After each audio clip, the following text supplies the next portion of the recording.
Hi, you guys. As I noted in the Viber chat, I wanted to share with you the syllabus version 2.0 and go through it quickly so that we don't have to waste time on it when we meet next week. Um, all of you have syllabus version 1.0, and there are similarities between the two documents. Um, there's not much in terms of the introduction, but let's move down. Here we now have some clear learning outcomes. The first point, I do want you to understand some concepts under economics, and then we want to see how we can apply these to public governance and specifically to corruption. The general course outline, which has now crystallized in my mind, is that we're going from basically from a micro level to a macro level. And we're going to start with the concept of corruption as a transaction. Then we move on to organizations and how they facilitate those transactions. And then we look at the political economy and how it facilitates these institutions. Now, that will be the second through fifth class that we have, which you'll see you'll see in a minute down below. That will be the part where it's really on me to make sure the class is moving forward, and I will be making my presentations and engaging with you. Then after that, it becomes more on you guys to start showing how you are beginning to take these concepts and apply them. Then that would be in classes 6 and 7. And then, although it's not a class, there will be a deadline to submit your paper, and the paper should be reflecting your understanding of the concepts in this class and how they could be applied in real life situations.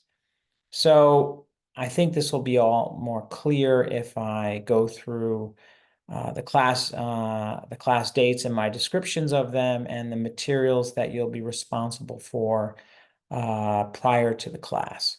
So the first class basically was our first chat on April 27th.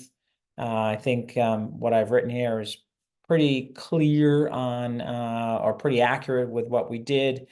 Note there was no class preparation materials, but I did give you some in the class.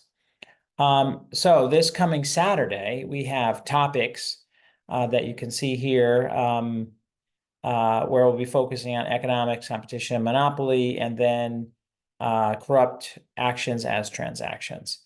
Here, you already have these videos and reading materials. I sent them to you a couple of weeks ago.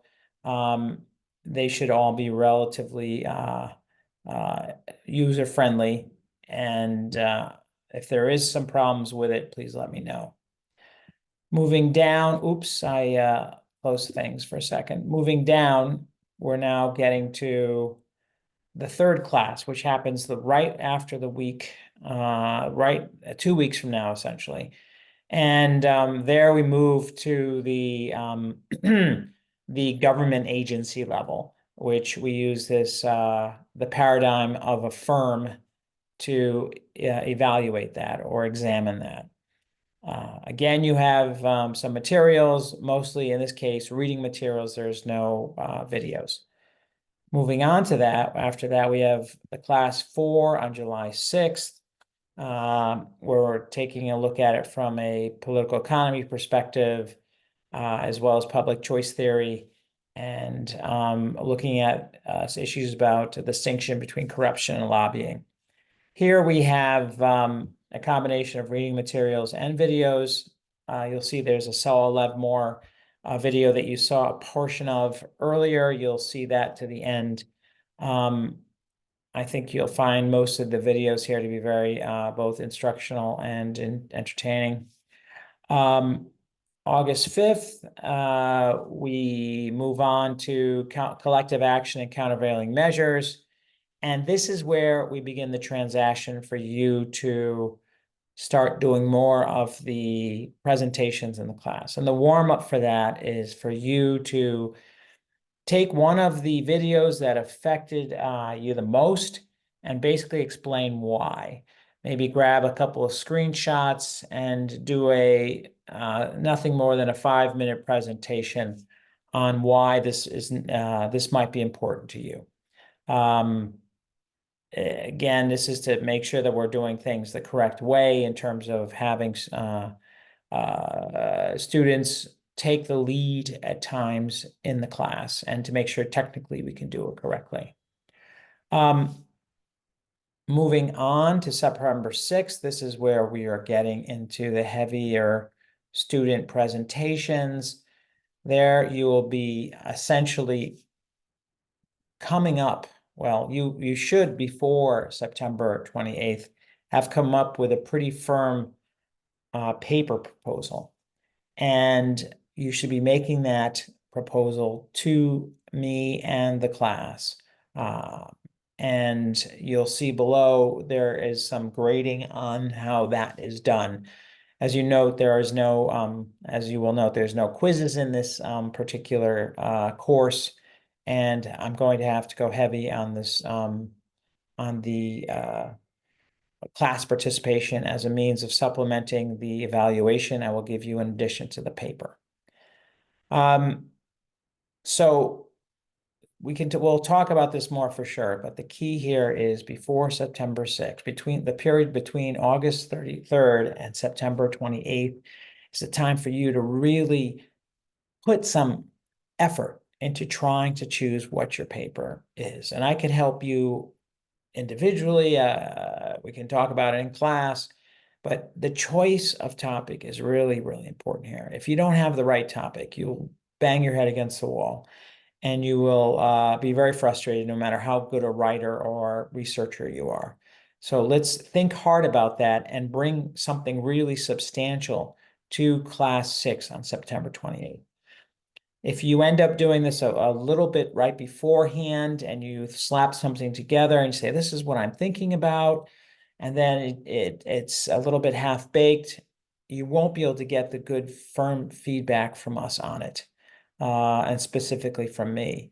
And I will feel less inclined to help people after September 28th on this kind of evaluating their proposed their paper proposals, if they haven't done a good job according to the schedule we have set up here, which we are giving you adequate, I believe, more than adequate time for. On October 19th, class 7, as you'll be writing your papers at this point, this will be a somewhat easier class.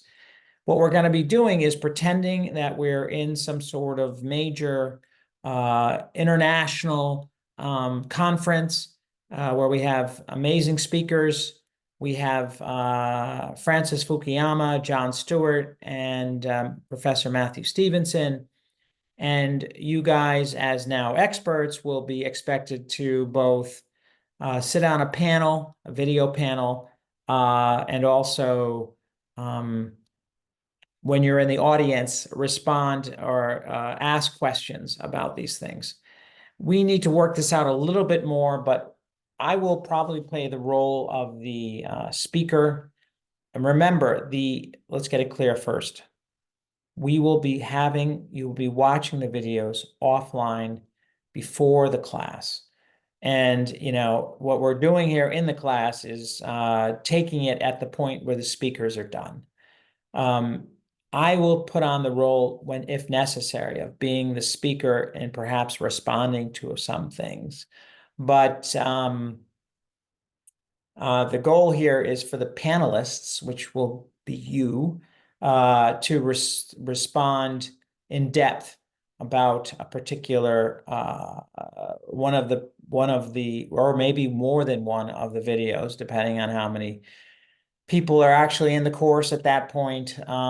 And you will respond to it as a panelist might, and then there will be questions from the audience. I may put my audience hat on if necessary, but a key point here is that your classmates should be acting as the audience as well. You'll see more about this in a minute. The last date of reference here is not a class date, but actually your deadline for papers. I need to get my grades in by December 2nd, so I'm giving you until 11:59 on November 17th to get the paper in. And there will be penalties for having it come late, which I'll talk about in a few minutes. Okay, paper topics. As you were seeing, I don't have a particular page number, but I might develop that. I haven't put it down, but we can talk about at least that issue in class. Or maybe I'll just make a decision beforehand. But the general idea here, this should be no more. I don't want to read anything more than 20 pages. That's clear. And anything under 10 pages may be half-baked. But at the same time, you know, I don't want a 5-page paper. That's just not going to if you have a topic that's so thin that you can deal with it in 5 pages, then something's wrong with your choice of topic. So somewhere between 10 and 20 pages is probably the gold standard here. And that's oh, now they're gonna have to get into all the details. Is it double spaced, et cetera, et cetera. As I'm thinking about that, we probably need some clarity, and I will give that to you on Saturday. Okay, now let's start talking about grades. Well, my goal is to have you incorporate this kind of thinking into your life and into your thinking going forward. So I know essentially I am bribing you, to use a term, with points to get you to do things, and you need to prioritize. And one way to do that is to make sure that I'm giving you points for doing certain things. In the past, I used to give quizzes during face-to-face classes. I did a lot of those. I put a lot of effort into it, and it did get students to prioritize the readings. We don't have that, and I might in the end figure out that that was a mistake. But instead, it's going to be a substantial amount of class participation. And it's on me to fairly evaluate for that. So if you see here, we basically have class participation and the final paper. You have 100 points. There will be class participation for the first 4 classes after the first one. So classes 2 through 5, that's 4 classes, up to 20 points, 5 points per class. So you can see it's not as much. The next 2 are where it ramps up. And so you can use the first 2 classes, the first 4 classes perhaps as practice. You'll see that each of those the classes 6 and 7, where there's presentations and you are doing the lion's share of the work, we go to 15 points each. And remember, this is out of 100. So classes 6 and 7 represent 30% of your grade. Then there's the final paper, which is up to 50 points. You will then see after that, I have given criteria for individual components of grades. As you'll see here, class participation is up to 5 points. I have put some performance criteria. You can read those. It gets more complicated for the presentation during class 6, where I talk about aspect to performance, then potential scores, depending on how well you conform to my expectations, which I hope are clear here. You'll note in red below that if you guys are submitting your paper proposals, if you submit it more than 48 hours before the class begins, so your classmates have time to look at it, that will give you up to 3 points extra credit. Now, remember, as that's important because if you look at the last line or the last row here, responses to classmates' presentation. I want people to respond. I want a conversation amongst you guys. I don't want it just me talking. Really, at this point, the onus should be on you. So there are performance points there, and I hope you will conform to it and rack up some points. So then for class 7, remember we're doing our international conference. You will have two aspects of performance that will be evaluated. One is as a knowledgeable panelist, and the third one is an audience member. Again, potential scores range from up to 10 points down to as a panelist, up to 10 points, down to a -3 if you become a complete jerk. But I really don't think that's going to happen. As an audience member, you can earn up to 5 points, and that's how you get to 15 for the particular day. Now, timely submitted papers, and I use that. You'll see why that's important in a minute. Again, this is 50 points, and you'll see the criteria have potential of earning up to those 50 points. You will see as you go to the right, the scores reduce as you move farther away from the ideal performance. That should be clear, but I certainly want you to read it and go through it, and you can ask me some questions about it. But I want you guys to read it and understand where I'm going with this before we probably spend a little bit of time on this on Saturday next week. And then finally, there is the penalties for untimely submissions. People, maybe want to have an extra couple days beyond the due date. That's your prerogative, but you will lose a half a point per day late for the first day at 5 days overdue. It then increases exponentially.